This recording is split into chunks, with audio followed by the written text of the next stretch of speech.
माणगाव नगरपंचायतीचा महाघोटाळा, पूररेषा आणि महामार्गाचे नियम धाब्यावर, वादग्रस्त इमारतीला भोगवाटा प्रमाणपत्र दिल्याचा आरोप. माणगाव नगरपंचायतीच्या कारभारावर आता गंभीर प्रश्नचिन्ह उपस्थित झाले आहेत. नगररचना विभागाचे आदेश, नगरपंचायतीची स्थगिती नोटीस, काळ नदीची निळी पूररेषा आणि राष्ट्रीय महामार्गाचे नियम, हे सर्व नियम आणि आदेश धाब्यावर बसून एका वादग्रस्त इमारतीला थेट भोगवाटा प्रमाणपत्र अर्थात ऑक्युपन्सी सर्टिफिकेट देण्यात आल्याचे समोर आले आहे. विशेष म्हणजे याच बांधकामा संदर्भात यापूर्वी नगररचना विभागाने आक्षेप घेतला होता. संबंधित जागेवर रहिवासी आणि वाणिज्यिक बांधकाम अनुज्ञेय नसल्याचे स्पष्ट करण्यात आल्याची माहिती आहे. यानंतर नगररचना विभागाकडून माणगाव नगरपंचायतीच्या मुख्याधिकाऱ्यांना पत्र देण्यात आले. संबंधित बांधकामावर तातडीने स्थगिती आणण्याचे निर्देश देण्यात आले. त्यानंतर नगरपंचायतीने संबंधित विकासकाला नोटीस बजावत सदर जागा काळ नदीच्या निळ्या पूररेषेच्या आत येते. जलसंपदा विभागाचे ना हरकत प्रमाणपत्र आणि पूररेषा दर्शविणारी अधिकृत मोजणी नकाशा सादर करा, तोपर्यंत बांधकाम स्थगित राहील असे स्पष्ट केले होते. मात्र आरोप असा आहे की ही स्थगिती नोटीस कागदावरच राहिली आणि बांधकाम मात्र पूर्ण करण्यात आले. रेरा नोंदणीशिवाय सदनिका आणि गाळ्यांची विक्री. यापेक्षाही गंभीर आरोप म्हणजे संबंधित प्रकल्पाची रेरा नोंदणी झालेली असतानाही इमारतीमधील सदनिका आणि गाळ्यांची विक्री करण्यात आल्याचा दावा केला जात आहे. त्यामुळे या इमारतीत पैसे गुंतवणाऱ्या ग्राहकांच्या सुरक्षेचा प्रश्न निर्माण झाला आहे.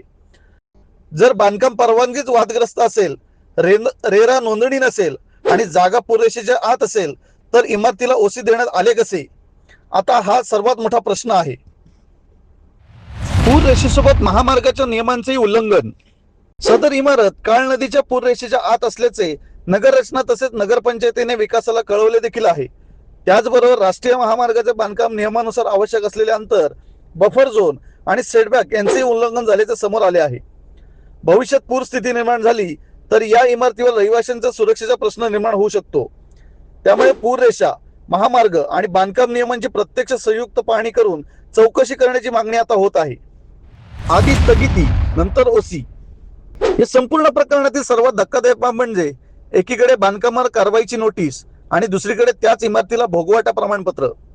नगरपंचायतीच्या कथित निर्णयामुळे प्रशासनाच्या भूमिकेवर प्रश्नचिन्ह निर्माण झाले आहे. इतकेच नव्हे तर या वादग्रस्त इमारतीला नळ आणि वीज जोडणी मिळवून देण्यासाठी काही अधिकारी आणि कर्मचाऱ्यांनी विशेष मदत केल्याचा आरोप केला जात आहे. वरदहस्त नेमका कोणाचा? या संपूर्ण प्रकरणात आर्थिक देवाणघेवाण झाली का? अनाधिकृत बांधकामाला राजकीय किंवा प्रशासकीय वरदहस्त होता का? नगररचना विभागाच्या आदेशांकडे दुर्लक्ष करून भोगवाटा प्रमाणपत्र देण्याचा निर्णय नेमका कोणी घेतला? आणि सर्वात महत्त्वाचे म्हणजे उद्या पूरस्थितीत या इमारतीमुळे जीवितहानी झाली तर त्याची जबाबदारी नक्की कोणाची? या प्रश्नांची उत्तरे आता माणगावकरांना हवी आहेत.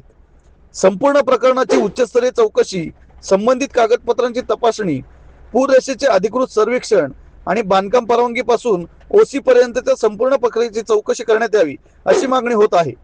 तसेच चौकशीत दोषी आढळल्यास संबंधित अधिकारी, कर्मचारी आणि विकासकाविरोधात कायदेशीर आणि फौजदारी कारवाई करावी अशी मागणी जोर धरू लागली आहे. माणगाव नगरपंचायतीच्या कथित महाघोटाळ्यामागे नेमके कोण? नियम धाब्यावर बसून ओसी देण्याचा निर्णय कोणी घेतला आणि संपूर्ण प्रकरणाची चौकशी कधी होणार? या प्रश्नाची उत्तरे आता प्रशासनाला द्यावीच लागणार आहेत.